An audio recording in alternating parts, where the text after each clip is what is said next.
આપણે કલ્પન અને રૂપક, મુકુલભાઈ મેટાફોર શબ્દ વાપરતા હતા તો ઘણા બધાને એમ થયું હતું કે ફેસબુક વાળા નવું મેટા લાવ્યા, આ મુકુલભાઈ કયું મેટા લાવ્યા, પણ એ મેટાફોરનો અર્થ થાય કલ્પન અથવા રૂપક. તો આ રૂપક એટલે આપણે આપણા સંબંધના ઇતિહાસનો આ સાર છે એમ વાત કરી. તો એ સંબંધ માટે વહાણ અને પાણીનું રૂપક કવિ વાપરે છે. તો આ વાત થઈ મેટાફોરની, આ રૂપકની વાત થઈ. તો આ અરીસાનું રૂપક વાપરે છે ચીનુ મોદી. છેક અંતરમાં છબી ઝીલ્યા પછી, કવિની પ્રેમિકા છે, કવિ સાથે લાંબા સમયનો સંબંધ છે અને પછી એક સમયે એક બંને એકાત્મ થઈ ગયા પછી એક સમયે અચાનક એ અનનોનની જેમ બિહેવ કરે છે અથવા એવું વર્તન કરે છે. તો કવિ આ સરસ મજાનું રૂપક વાપરે છે કે છેક અંતરમાં છબી ઝીલ્યા પછી એ અરીસા જેમ ત્રાહિત થઈ ગયા. કે એ અરીસા જેમ અરીસો તમારી છબી ઝીલે, પણ અરીસાને કઈ છબી જાળવવા જેવું કશું હોતું નથી. આપણને એમ કે હો આને તો મારી છબી ઝીલી લીધી, પણ એ તો જે આવે એની છબી ઝીલે છે, બરાબર ને? એટલે કવિ એવું જ કંઈક કહેવા માંગે છે. આ મુકુલ ચોકસીનો શેર છે, એમની ગેરહાજરીમાં પણ એ જો એમના શેરથી અહીંયા ઉપસ્થિત છે. બેક હંસો ચાંચ બોડીને ઉડી ચાલ્યા જુઓ. હવે હંસના પ્રતીકથી એ બે કેમ વાપર્યા છે એ મને ખબર નથી, આપણે પૂછવું પડે. આમ તો એક જ હંસ હોવો જોઈએ. બેક હંસો ચાંચ બોડીને ઉડી ચાલ્યા જુઓ, જળ સરોવરના પછી કેવા ખૂટી ચાલ્યા જુઓ. તો આ સરોવરના જળ છે, છલકાયેલું સરોવર છે, અને હંસની જેમ જીવનમાં કોઈ વ્યક્તિ આવી હોય, ખાલી ચાંચ બોડીને એમાંથી એકાદ ટીપું લઈને નીકળી જાય અને એના કારણે પછી સરોવર આખું ખાલી થઈ જાય. એ કલ્પના કવિએ કરી છે. તો આ હંસ અને સરોવરનું કલ્પના અને રૂપક વાપર્યું છે. હવે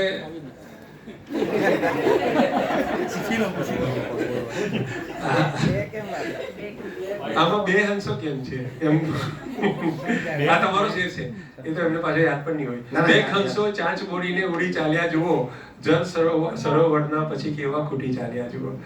આમાં બે હંસો કેમ છે એમ બધાને પ્રશ્ન થયો, એટલે કે મને થયો. એનીવે જવાબ જરૂરી નથી, પણ આ બહુ જ ઉત્તમ. તમારે ભાષાકરમાં એકચ્યુઅલી એક હંસ ને એક હંસલી આમાં પાછું બહુ લાંબો અર્થ નીકળે. એટલે ભાષા કર્મ કઈ રીતે થાય, પદાવલી કે નવા શબ્દનું સર્જન કઈ રીતે થાય, રૂપકને કઈ રીતે વપરાય, એનું એક જ જો 70 કે 69 પાનામાં સુંદર દર્શન કરવું હોય તો તમારે તરન્નુમ, ઉષાબેન આવો પધારો પ્લીઝ. તરન્નુમ કાવ્ય સંગ્રહ છે મુકુલભાઈનો. હવે તરન્નુમ તો અવેલેબલ નથી, પણ તાજા કલમમાં એ જ કે એ નામથી એમનું એક સમગ્ર, અત્યાર સુધીનું સમગ્ર મુકુલ પાર્ટ 1, તો એ અવેલેબલ છે. એમાં જે આ ઉન્માદની ગઝલો પણ સારી છે, પણ જે તરન્નુમની જે ગઝલો છે એની અંદર એમણે જે સર્જકતા, જે ભાષા કર્મ કર્યું છે એ કદાચ ગુજરાતી ભાષામાં અપૂર્વ છે. ગુજરાતી ભાષામાં પહેલી વાર અમુક વસ્તુઓ જે આવી તે એમાં આવી છે. એટલે આ બધી વાત જે છે એ તમે એમાં જોઈ શકશો. હવે કલ્પન કઈ રીતે કવિઓ વાપરતા હોય છે. આ શેર છે મીર તકી મીરનો. મુંદ રખના ચશ્મ કા હસ્તી में ऐनो दीद है. ચશ્મ એટલે આંખ. આંખને મીચી રાખવી એ જોવાનો શ્રેષ્ઠ પ્રકાર છે. હવે આપણને એમ થાય કે જોવાનો શ્રેષ્ઠ પ્રકાર આંખને મીચી રાખવી એ છે, આવું કવિ કેવી રીતે કરી શકે અને એને સાબિત કઈ રીતે કરશે, એના માટે ઉદાહરણ શું આપશે? તો કવિ રૂપક વાપરે છે કુછ નજર આતા નહીં. હવે હુબાબ શબ્દનો અર્થ થાય પરપોટો. હુબાબ એટલે પરપોટો. કવિ કહે છે કુછ નજર આતા નહીં જબ આંખ ખોલે હૈ હુબાબ. પરપોટો કલ્પના કરો કે પરપોટો આપણા આંખના પોપચા છે એ પણ પરપોટા જેવા દેખાય છે. તો પરપોટો આંખ ખોલે તો ફૂટી જાય, એને કઈ દેખાય નહીં. એટલે પરપોટો જો આંખ ખોલવા જાય તો એને કઈ દેખાય નહીં. એમ માણસ આ સંસાર વિશે, સંસારની ઉત્પત્તિ વિશે, ઈશ્વરની હાજરી વિશે, ગેરહાજરી વિશે, આપણે ક્યાંથી આવ્યા છે, ક્યાં જવાના છે, આ બધું વિચારવા જઈએ તો આપણું જીવતર પૂરું થઈ જાય પણ આપણને જવાબ મળે નહીં. એટલે કવિ કહે છે કે એ બધું વિચાર્યા વગર, જેમ આપણા વેદોમાં લખ્યું છે કે લાડવો હોય અને લાડવો ચાખતી વખતે કીડી એ પોતાના ખાંડના કણ પર ધ્યાન આપે છે, આ લાડવો કોણે બનાવ્યો, ક્યાંથી આવ્યો, એ વિચાર કરવાનું કામ એનું છે નહીં. એ રીતે મુંદ રખના ચશ્મ કા હસ્તી મેં એનો દીદ હૈ. જોવાનો શ્રેષ્ઠ પ્રકાર આંખ મીચી રાખવી છે, કેમ કે આંખ ખોલવા જઈશું તો પરપોટો ફૂટી જશે. કુછ નજર આતા નહીં જબ આંખ ખોલે હે ઉબાબ. તો આ પરપોટા શબ્દનો ખૂબ સુંદર ઉપયોગ એમણે કર્યો છે. રમેશ પારેખ છે એ કપાસી શબ્દનો ઉપયોગ કરે છે. કપાસી એટલે પગમાં જે કણી હોય એની વાત કરે છે કે છે વાત એમ કે પગને જવું તું કાશી. છે વાત એમ કે પગને જવું તું કાશીએ, પણ એને ચાલવા દીધા નહીં કપાસીએ. કે પણ એને ચાલવા દીધા નહીં કપાસીએ. તો આ કપાસી શબ્દનો કવિ અહીંયા ઉપયોગ કર્યો છે.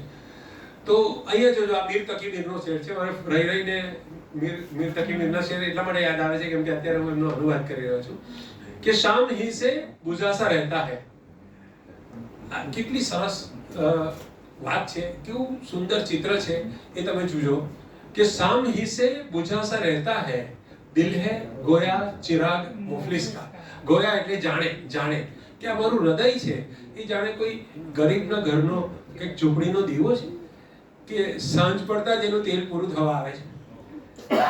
શામ હી સે બુઝાસા રહેતા હૈ, શામ હી સે બુઝાસા રહેતા હૈ, દિલ હૈ ગોયા ચિરાગ મુફલિસ કા. ઘણા લોકોને સાંજ પડતાની સાથે બેચેની લાગે, અસ્વસ્થતા લાગે, અકળામણ લાગે. દિવસ પૂરો થવા આવે એટલે એક પ્રકારની બેચેની થવા લાગતી હોય છે. તો એને કવિ ઝૂંપડીમાં ગરીબ માણસના ઘરના દીવડા સાથે સરખાવે છે કે હજુ તો આખી રાત કાઢવાની છે પણ સાંજ પડતા જ તેલ પૂરું થવા આવ્યું અને આ દીવો છે એ હોલબાવાની પેરવીમાં છે. ગાલિબ મીણબત્તીનું પ્રતીક વાપરે છે. ગાલિબ કહે છે ગમે હસ્તી કા અસદ કિસ્સે હો જુજ મર ઇલાજ. મર્ગ એટલે મૃત્યુ ને જુજ એટલે સિવાય. આ હસ્તીના દુઃખનો, અસ્તિત્વના દુઃખનો, અસદ એટલે કવિનું ઉપનામ છે. કિસ્સે હો જુજ મર ઇલાજ. મૃત્યુ સિવાય આ જીવનના દુઃખનો, જીવનની પીડાનો શું ઉપાય? सम्मा हर रंग में जलती है सहर होने लगा. કે મીણબત્તી એ છે એ ક્યારેક ઝબૂકીને, ક્યારેક ભડકો કરીને, ક્યારેક લાલ રંગમાં, ક્યારેક પીળા રંગમાં, કોઈ પણ રીતે મીણબત્તીએ સવાર સુધી સળગવાનું છે. એમ આપણા જીવનમાં જેટલા સુખ દુઃખ તકલીફ આવે, આપણે જીવનનો જ્યાં સુધી અંત આવે ત્યાં સુધી આ સુખ દુઃખની ઘટમાળ અટકવાની નથી. એ કવિ ખૂબ સરસ રીતે, સરસ શબ્દોમાં કહી રહ્યા છે. હવે કલ્પન તરીકે લોકો મિથ વાપરતા હોય છે. મિથ એટલે પૂરા કલ્પન, ઐતિહાસિક સંદર્ભ. આનો ફાયદો શું છે કે તમે ઐતિહાસિક સંદર્ભો બધા લોકોને ખબર હોય.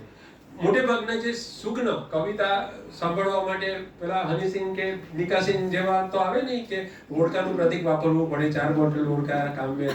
આપણે કવિતા માટે જે માણસ આવે આપણે એની પાસે એક સજ્જતાની અપેક્ષા રાખતા હોઈએ છીએ અને એ સજ્જતા હોય તો એને ખબર હોય કે હુડીની કોણ હતો. હુડીની નામનો એક જાદુગર હતો અને બ્રહ્માની ક્ષણ એટલે શું એ પણ એને ખબર હોય. તો રમેશ પારેખ લખે છે કે હુડીની બોક્સમાં બ્રહ્માની ક્ષણ વિતાવું છું. હવે હુડીની નામનો એક જાદુગર હતો. એ બોક્સમાં પુરાઈ જતો અને એને સાંકળ બાંધીને દરિયામાં નાખી દેવામાં આવતો અને એ 28મી સેકન્ડે બહાર આવી જતો. કોઈ પણ રીતે પોતાના જાદુથી એ ખોલીને બહાર આવી જતો. તો એ હુડીની બહુ પ્રખ્યાત જાદુગર હતો. એની વાત કવિ કહે છે કે જાણે કે ભગવાને આપણને એક જીવન નામની, અસ્તિત્વ નામની કેદ આપી દીધી અને પછી કહ્યું કે સંભવામી યુગે યુગે, અને પછી આવ્યો જ નહીં અને બ્રહ્માની ક્ષણ એટલે અનંત ક્ષણ. તો કવિ કહે છે હુડીની બોક્સમાં બ્રહ્માની ક્ષણ વિતાવું છું. આ જીવનનું બોક્સ છે, આ ચોકઠું છે, આ ખોખું છે, એની અંદર અંધારામાં હું ગાળીને બેઠો છું અને મને ઈશ્વરત્વની ઝાંખી ક્યાંય થતી નથી. તે કહ્યું તું એકાદ ક્ષણમાં જ આવું છું પણ તું આવ્યો નહીં. તો આ વાત કરે છે. એને આ આટલી બધી ખબર ના હોય તો પછી રઈસ મનિયાર જેવા સામાન્ય શાયરનો શેર વાંચવો જે એમ કહે છે કે બોર કેવા હોય છે શબરીને પૂછો. હવે અહીંયા બધાને ખબર છે બોરની વાર્તા. મને મારા ભાવક પર વિશ્વાસ છે કે પાકિસ્તાનમાં કે ઈરાનમાં બી વાંચશે તો એને શબરી ખબર જ હોવી જોઈએ, બરાબર? પણ એટલે જ આપણે ગુજરાતીમાં લખ્યું. બોર કેવા હોય છે શબરીને પૂછો, રામને પૂછો તો એ મીઠા જ કહેશે. કે રામને પૂછો તો એ મીઠા જ કહેશે. જીવનમાં એટલા બધા સંસારમાં એવા લોકો હોય છે કે જેમની પાસે બધી વસ્તુ એસોર્ટેડ થઈને આવે છે અને એ આઈવરી ટાવરમાં જ રહેતા હોય છે, એને ખબર જ નથી હોતી કે દુઃખ શું છે. એટલે એને તમે કહો તો જીવન સરસ ક્લબ છે, પાર્ટીઝ છે, સરસ બધા સ્વિમિંગ પુલ છે, ફુવારા છે, બરાબર? પણ એ તમારી પાસે જીવન એના લિમિટેડ ફોર્મમાં આવ્યું છે.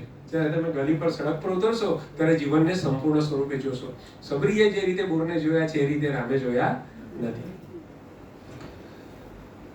તો નાટ્યાત્મકતા, દ્રશ્યાત્મકતાની આપણે વાત કરી. ઉર્દુમાં એના માટે મુહાકાત શબ્દ છે. તો આ શેરની આપણે વાત કરી. આ દુષ્યંત કુમારનો શેર છે કે તું કિસી, જો સમય બદલાઈ, 1854 માં રેલ આવી, બરાબર, તો ગાલિબને ખબર હતી રેલ વિશે, પણ છેલ્લા વર્ષોમાં, પણ છતાં એ રેલ વિશે હજુ શેર લખી શકે એ એટલી રેલ પોપ્યુલર નહોતી. તમે જુઓ કે સમય બદલાય એની સાથે નવી વસ્તુ આવે. રેલ એટલે ટ્રેનની વાત છે આમાં. તું કિસી રેલ સી ગુજરતી હૈ, તું કિસી રેલ સી, તારી યાદ, તારું સ્મરણ મારા ઉપરથી, મારા અસ્તિત્વ પરથી એક ટ્રેનની જેમ પસાર થાય છે. मैं कोई पुल सा थरथराता हूँ, मैं कोई पुल सा थरथराता हूँ. તો આ એનું અનુરણન, એનું કંપન મારા શરીર પર છે. તમે કલ્પના કરો કે ટ્રેન પસાર થાય પછી કેટલી વાર સુધી પુલ ધ્રુજ્યા કરે, બરાબર. તો એ વાતને દુષ્યંત કુમારનો છે ને શેર, દુષ્યંત કુમારે, હા, આ શેર છે પરવીન શાકિરનો.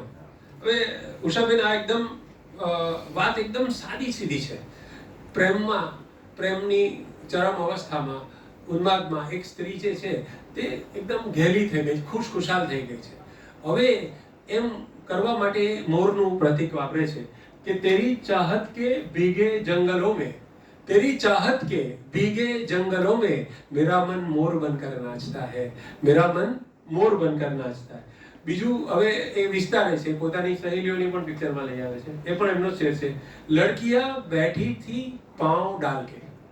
એક તળાવ છે, સરોવર છે, એની એક પાડી છે અને છોકરીઓ સરસ, પાકિસ્તાન છે છતાં આપણે કલ્પના કરવાની છે કે પગ ખુલ્લા છે. લડકિયા બેઠી થી પાંવ ડાલ કે રોશની સી હો ગઈ તાલાબ में, રોશની સી હો ગઈ તાલાબ में. એટલે તળાવથી લડકીનું સૌંદર્ય વધે કે લડકીથી તળાવનું સૌંદર્ય વધે. આમ તો તળાવનું દ્રશ્ય પોતે જ મોહક હોય, પણ એમાં જો છોકરી ના આવે અને છોકરી પગ બોડીને ના બેસે ત્યાં સુધી તળાવની સુંદરતા પણ અધૂરી છે. તો આ કોઈ અનનોન શાયરનો શેર છે, મને યાદ નથી શાયર. ઉનસે સીકે સે કોઈ ચીજ ઉતરવાઈ હૈ. જૂના જમાનામાં જે ઉપર સિક્કામાં આપણે ટામેટા, બટાકા બધી વસ્તુ ઉંદર ના આવે એના માટે રાખતા, તો બહેનોએ એ લેવા માટે, હવે કવિ છે, કવિની પ્રેયસી છે, સ્ટૂલ પર ચડીને એ લેવા જાય છે અને ત્યારે કવિ આ શેર લખે છે કે ઉનસે સીકે સે કોઈ ચીજ ઉતરવાઈ હૈ, કામ કા કામ હૈ, અંગડાઈ કી અંગડાઈ. તો આ અમુક શેરો જે છે કે જેમાં રૂપકનો, કલ્પનનો ઉપયોગ થયો હોય. આ બશીર બદ્રનો શેર છે. આંખો મેં રહા, દિલ મેં ઉતર કર નહીં દેખા. આ ઘણાનો અનુભવ હોય છે કે ભાઈ પ્રેમિકા છે, મારી પ્રિય પાત્ર છે, આંખમાં રહ્યું પણ એને મારું હૈયું જોયું નહીં, ઊંડે સુધી ગઈ નહીં. પણ હવે આ વસ્તુને એક સારા પ્રતીક સાથે મૂકવી અને વસ્તુને અસરકારક બનાવવી. જો વિજ્ઞાનની સાબિતી અલગ હોય છે, કવિતાની સાબિતી અલગ હોય છે. કવિતાની સાબિતી કેવી છે જુઓ. આંખો મેં રહા, દિલ में उतर कर नहीं देखा, कश्ती के मुसाफर ने समंदर नहीं देखा. હવે કશ્તી એટલે હોડી અને આ આંખનો આકાર છે એ પણ હોડી જેવો છે. એટલે એ કહે છે કે કશ્તી કે મુસાફર ને સમંદર નહીં દેખા. તો આ બહુ અદ્ભુત શેર છે કે આંખો में रहा, दिल में उतर कर नहीं देखा, कश्ती के मुसाफर ने समंदर नहीं देखा, जिस दिन से चला हूँ मेरी मंजिल पे नजर है, आंखों ने कभी मील का पत्थर नहीं देखा. હવે આ રમેશભાઈનો શેર છે. આ શેર વિવેકે મને એનો અર્થ પૂછ્યો એકવાર, અને વિવેકે અર્થ પૂછ્યો ત્યાં સુધી મને અર્થ ખબર નહોતી. એટલે હું કાયમ કહું છું કે પ્રશ્ન પૂછો, કેમ કે પ્રશ્ન પૂછવાથી મને વિચારવાની તક મળે. તો વિવેકે પૂછ્યો એટલે મને પછી આનો અર્થ વિચારવાની જરૂર પડી. રમેશભાઈનો શેર છે. જુઓ કે પથ્થરોમાં શિલ્પ કોતરાયું છે, તમે ગયા છો, તમારાથી ક્યાં જવાયું છે. હવે કવિના જીવનમાંથી પ્રેમિકા ચાલી ગઈ છે. કવિ કહે છે કે તમે ભલે સદેહે ગયા છો પણ તમારાથી જવાયું નથી. You have left something. હવે શું મૂકી ગયા છો? જુઓ કે પથ્થરોમાં શિલ્પ કોતરાયું છે. મારું હૃદય પથ્થર સમૂહ હતું, આકાર વગરના, પણ તમારા પ્રેમમાં ધીરે ધીરે મેં એનું શિલ્પ બનાવી દીધું. એટલે કે તમારું જ શિલ્પ મારા હૃદયમાં હવે ગોઠવાઈ ગયું છે. So you are there as a શિલ્પ ઇન માય હાર્ટ. તમે મારા હૃદયમાં શિલ્પ બનીને બેઠા છો. એટલે તમે ભલે ચાલી ગયા પણ તમે અહીંયા તો છો જ. તો આ વાત કવિ કહે છે કે જુઓ કે પથ્થરોમાં શિલ્પ કોતરાયું છે, તમે ગયા છો, તમારાથી ક્યાં જવાયું છે. તમે પૂછેલું બરાબર છે. વિનોદ વ્યંગ. તો કવિતામાં વિનોદ વ્યંગનો આશરો પણ કવિ લેતા હોય છે. નિદા ફાસલી કહે છે કभी कभी यूं भी हमने अपने दिल को बहलाया है, जिन बातों को खुद नहीं समझे औरों को समझाया है. શહીદા સાહેબ એમ કે છે કે મને એ જોઈને હસવું હજારો વાર આવે છે, મને એ જોઈને હસવું હજારો વાર આવે છે, પ્રભુ તારા બનાવેલા તને આજે બનાવે છે. અને લો અબ वो कहते हैं कि ये बेनंगो नाम है. બેનંગો નામ એટલે મિલકત વગરનો, દરિદ્ર. ગાલિબની પ્રેમિકા ગાલિબને એમ કહે છે કે તું તો દરિદ્ર છે, તારી સાથે શું ઘર માંડવું એમ. તો ગાલિબ કહે છે કે 5 વર્ષ સુધી મેં જે ફિલ્ડિંગ ભરી ને એમાં જે મેં પૈસા ગુમાવ્યા એના કારણે હું ગરીબ થયો છું. લો અબ वो कहते हैं कि ये बेनंगो नाम है, ये जानता अगर तो लुटाता न घर को मैं. ये जानता अगर કે આવું કહેવાની છે તો હું મારું ઘર. તો આ વિનોદ છે, આ વ્યંગ છે, એ પણ ગઝલમાં સ્વીકાર્ય છે, આવકાર્ય છે. ગઝલની સીમાની અંદર ગઝલ અને હઝલની વચ્ચે બહુ મોટો ફરક છે, બરાબર. ગઝલ હઝલ નહીં બની જાય, પણ છતાં ગઝલની અંદર વિનોદ કરી શકાય એનું સરસ ઉદાહરણ આપણને રમેશ પારેખ આપે, ખલીલ ધનતેજવી આપે છે, આપણને મરીઝ સાહેબ આપે છે, આપણને ગાલિબ પણ આપે છે હ્યુમરનું ઉદાહરણ, શહીદા સાહેબ ઘણીવાર આપે છે.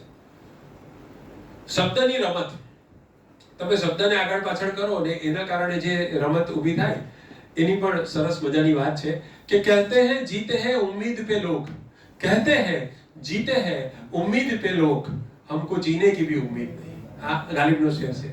તો આ ઉમ્મીદ પર જીવવું અને જીને કી ઉમ્મીદ, આ શબ્દની રમત છે. મરીઝ સાહેબ કહે છે કે હું તને જોતે તો દુનિયાને પછી જોતે નહીં, મારા માટે તું જ સર્વસ્વ હતી.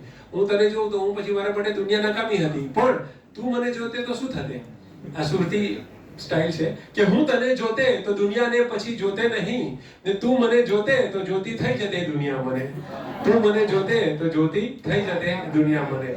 આ ગઝલ પરથી અમારા જયભાઈએ સરસ ગઝલ લખી છે, એટલે આ વાંચું એટલે એ જ યાદ આવે. પહેલા જાવેદ અખ્તરના દાદા હતા, પરદાદા, મુસ્તર ખૈરાબાદી, જે ન કિસી કી આંખ કા નૂર હું ગઝલ જે બહાદુર શાહ જફરના નામે ચઢેલી છે, ઓરિજિનલી એમની છે. તો એને પણ બહુ સરસ ગઝલો લખી છે, ઇન્ટરનેટ પરથી મળે તો મુસ્તર ખૈરાબાદીની વાંચો તમે. इलाजे दर्द तुमसे ए मसीहा हो नहीं सकता, मसीहा એટલે ટ્રીટમેન્ટ કરનાર.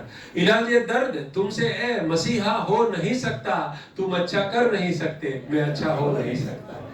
મુકુલભાઈ, તમારા દર્દીઓ તમને આ શેર સંભળાવી જતા હશે. तुम अच्छा कर नहीं सकते मैं अच्छा, तुम अच्छा कर तो सकते हो लेकिन मैं अच्छा हो नहीं सकता. અને આ શેર વિશે આપણે વિગતે વાત કરીશું, એટલે અત્યારે હું રહેવા દઉં છું. નવીન રમેશભાઈ, મને આમાં એક શેર યાદ આવ્યો. પ્લીઝ. શબ્દની જે રમત છે ને એમાં આમ આગળ આવો બધા દેખાય. મોટાભાગે ખલીલ નો શેર છે કે અંધ શ્રદ્ધાનો ન એને દોષ દો. મરીઝ સાહેબનો શેર છે, અને મરીઝ ના નકશા સંગ્રહમાં પણ છે અને નઝીર બાત્રીના સંગ્રહમાં પણ છે, એટલે આના બે ભાગ છે આ શેરના. અંધ શ્રદ્ધાનો ન એને દોષ દો, અંધને શ્રદ્ધા નહીં તો હોય શું. એક પેલો પણ શેર છે, રાજકીય પરિસ્થિતિ સાથે લાગુ પાડવો નહીં. એક પેલો પણ શેર છે કે ઘણી રચના છે એવી જેમાં ભાવ કઈ નથી હોતા, ઘણા છે ભાવ એના જેની રચના થઈ નથી શકતી. મરીઝ સાહેબ. તો આવા શબ્દો જરાક જ બદલવાથી જે કલાને અડકે નહીં, હા, એવી રીતે ઘણા બધા શેરો છે. હવે આ શેર જુઓ, આ ભરત વિંજોડા મોટા કવિ કેવી રીતે શેર લખતા હોય છે કે કેટલા જઈ દૂર આ દેવો વસ્યા.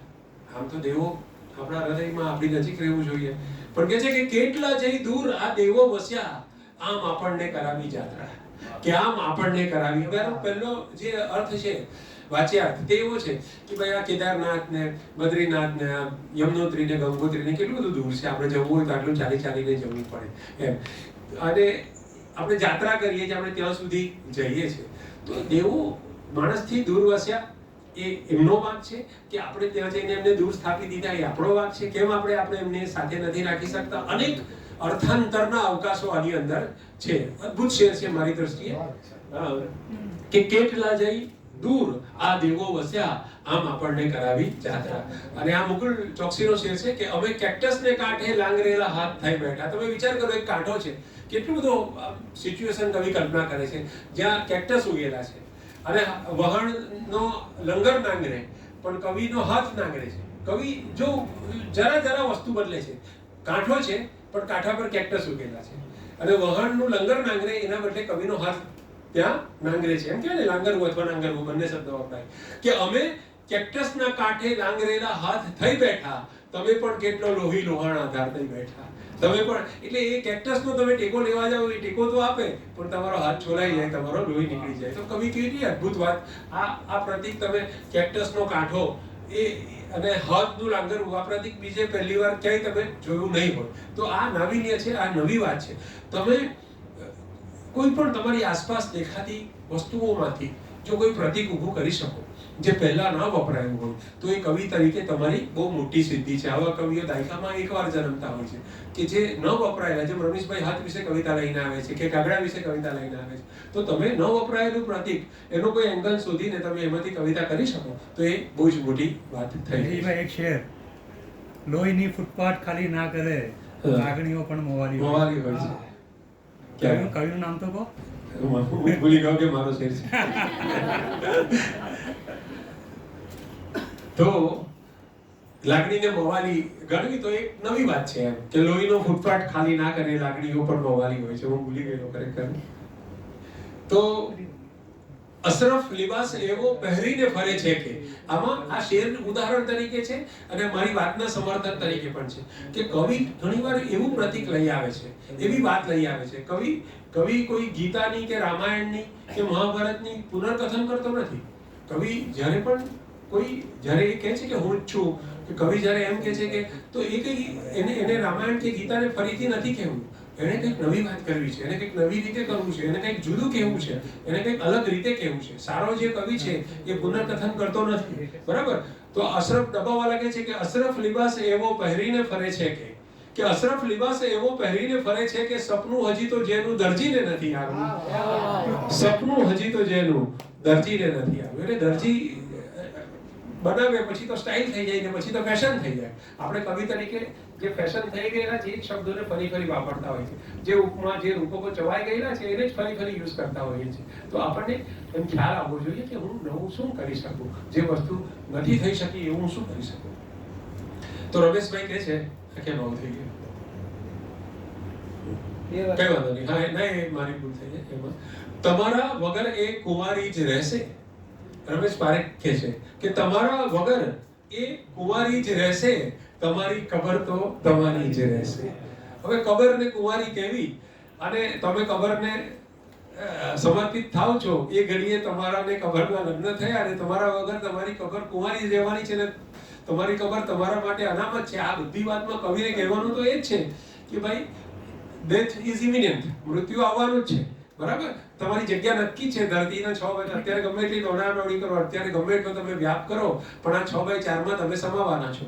હિન્દુ કવિ છે, કબરનો ઉપયોગ કરે છે, ફાઇન, આપણને એનો કોઈ પ્રોબ્લેમ નથી. પણ વાત કેવી નવી છે, એ કબરને કુંવારી ગણે છે કે તમારા વગર એ કુંવારી જ રહેશે, તમારી કબર તો તમારી જ રહેશે. અને ભાવિન ગોપાણીનો શેર છે, પહેલી લીટી વંચાતી નથી કે કાઢવા એને પછી પહોંચી જવાયું કોર્ટમાં. તમે એક વીટીના પ્રતીકથી કવિ એક સંબંધની વાત કરે છે કે કાળવા એને પછી પહોંચી જવાયું કોર્ટમાં, એક વીટી આંગળીમાં કઈ હદે નડતી હશે. કે આપણે વીટી આંગળીમાં નડે એ પણ અનુભવ છે, પણ એ વાતને આપણે સંબંધ તરીકે અને વીટી કાઢવાની હોય, એક જ્યારે છૂટાછેડાની ડાયવોર્સની વાત આવે ત્યારે એ વીટી કાઢવાની હોય, બરાબર. તો કવિએ વીટીનું પ્રતીક અહીંયા વાપરે છે અને વીટી નડવાનો અનુભવ આપણને બધાને છે જ કે થોડોક પહેલા પહેરીએ ત્યારે બહુ સારી લાગે પણ થોડા જ વખત પછી કાઢતા દમ નીકળી જાય, બરાબર.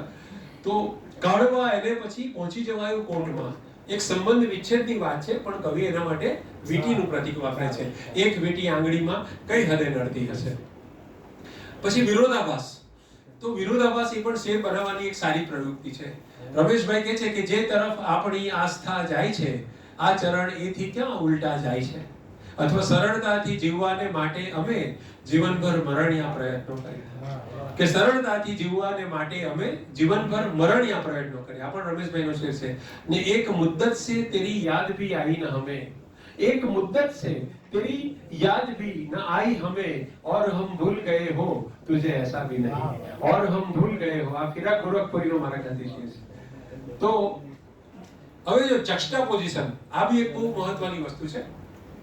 જક્સ્ટા એટલે બીજે, પોઝિશન એટલે મૂકવું.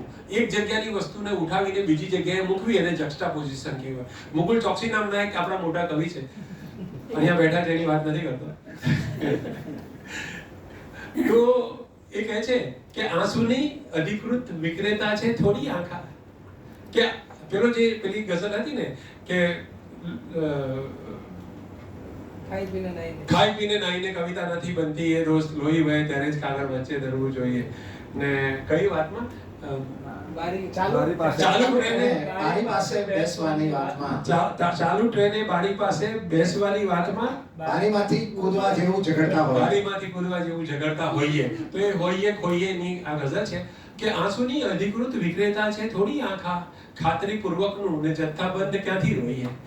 તો આ અધિકૃત, વિક્રેતા, ખાતરીપૂર્વક અને જથ્થાબંધ આ બધા જે શબ્દો છે એ પરિભાષા વેપારની પરિભાષા છે, પણ કવિ એને ગઝલમાં લઈ આવે છે. તો ધીસ ઇઝ જક્સ્ટાપોઝિશન. પછી આ જુઓ મરીઝનો શેર છે કે ઉપર નીચે ધમાલ, મહત્તા કશી નથી. કવિને વાત કરવી છે જિંદગીની, પણ કવિ બાદશાહની સવારીને ઝપટમાં લે છે. બરાબર કે ઉપર નીચે ધમાલ. આપણે રોડ શો યોજાય છે આજકાલ બી. ઉષાબેન બેઠા છે વધારે નથી બોલતો, મારી વાત ઉપર સુધી પહોંચી જાય નહીં તો.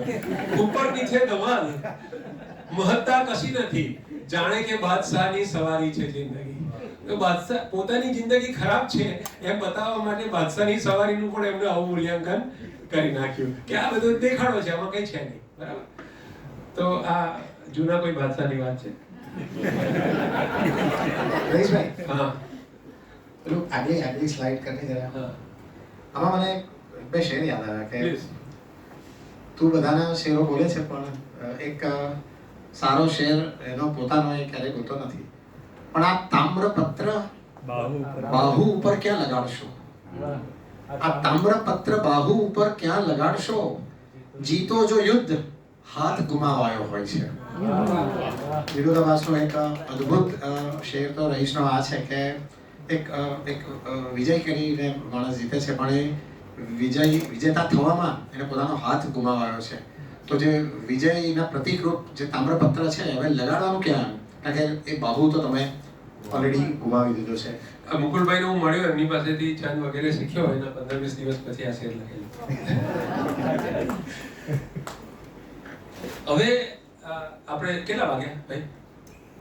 15 મિનિટ. ઓકે. તો આ વિજ્ઞાન, એમણે પ્રહલાદે વાત કરી કે નયનભાઈ ભૌમિતિક ગઝલ કરી. બરાબર. તો તમે જુઓ કે વિજ્ઞાન ક્યાં આવે છે શેરોમાં. તમે કેટલી વસ્તુ જક્સ્ટાપોઝિશનની આપણે વાત કરી, એમાં આપણે આગળ વધીએ છીએ.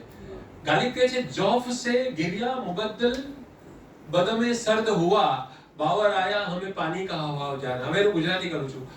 गिरिया એટલે આંસુ, જોફ સે એટલે થાકીને, મુબદ્દલ એટલે પરિવર્તન થયું, બદમે સર્દ હુઆ એટલે આહ, દમ એટલે શ્વાસ અને સર્દ એટલે ઠંડી આહ.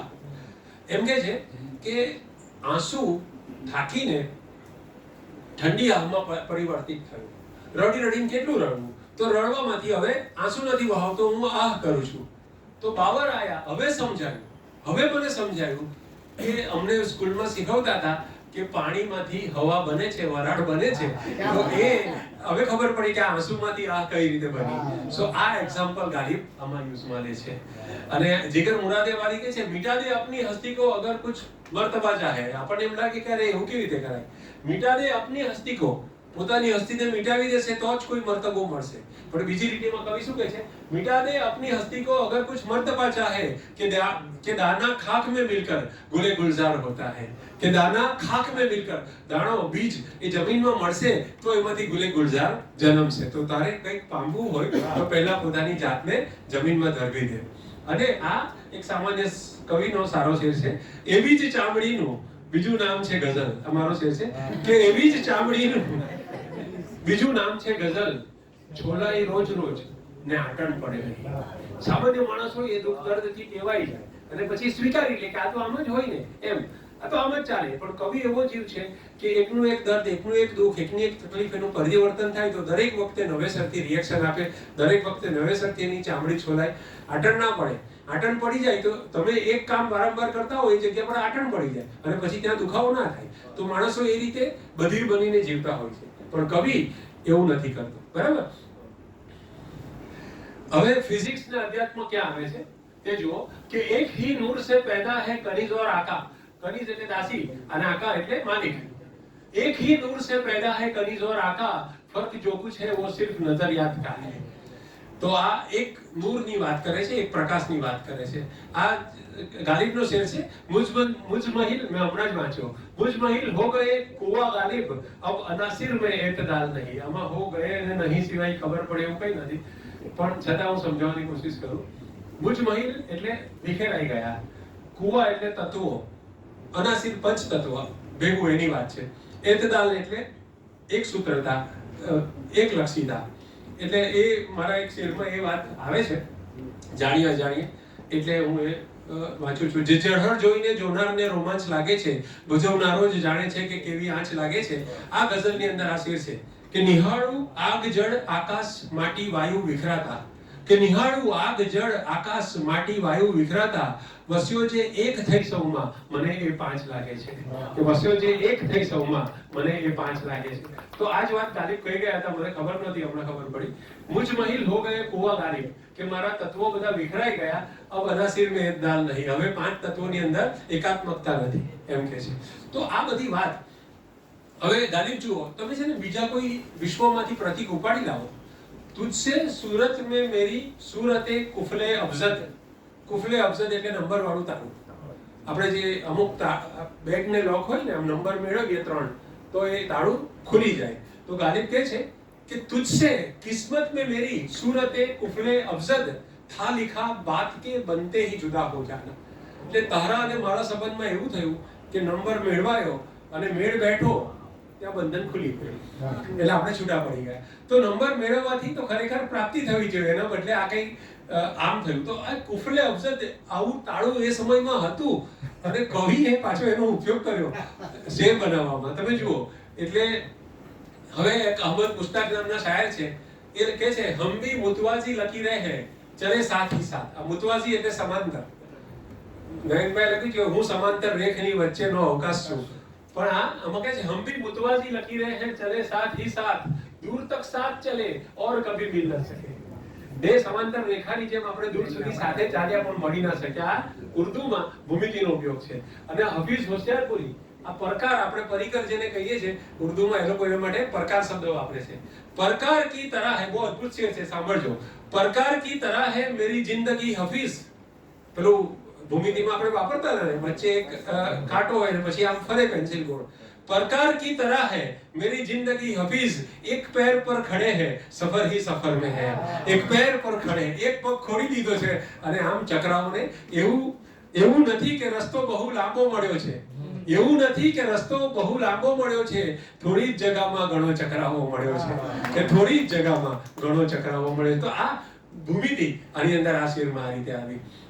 ગણિત છે તો જિંદગી છે દાખલો વ્યવહારનો.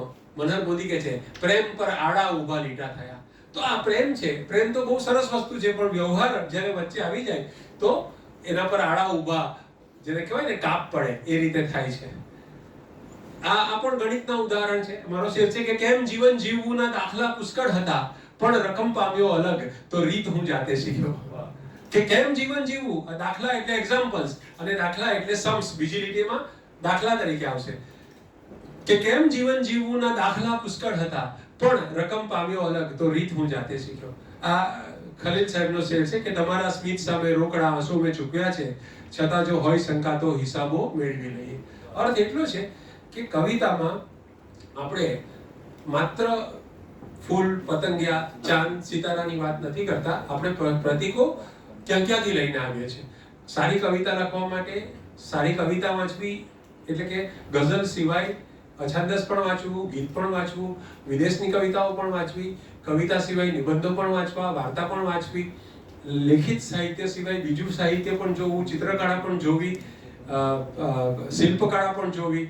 જે પણ કળાઓ છે, ફિલસૂફી વાંચવી, અધ્યાત્મ વાંચવું, આ બધું વાંચ્યા પછી રસાઈ કસાઈને સારી કવિતા આવતી હોય છે. અમુક કવિઓને માટે કવિતા સાહજિક હોય છે, ઓછું ભણેલા હોય, અભ્યાસ ઓછો હોય, પણ એમનું દુનિયાને જોવાનો એક નજરિયો હોય. જેમ કે મરીઝ સાહેબ પાસે હતો, ગની સાહેબ પાસે હતો, નયન દેસાઈ પાસે હતો. પણ મોટે ભાગે આપણે આપણી જાતને સમૃદ્ધ અને પુષ્ટ કરતા રહેવી પડે છે. જેટલું બહારથી ઓબ્ઝર્વેશન કરશો એટલું તમારી કવિતાની અંદર વેરાયટી અને નાવીન્ય આવશે. સજીવારોપણનું ઉદાહરણ, આ ઉદયન ઠક્કર કહે છે કે મને કાનમાં કહ્યું પુરાણી છત્રીએ, કે મને કાનમાં કહ્યું પુરાણી છત્રીએ, ઉઘડી જઈએ અવસર જેવું લાગે છે, ઉઘડી જઈએ. તો છત્રીને સજીવારોપણ થયું આમાં.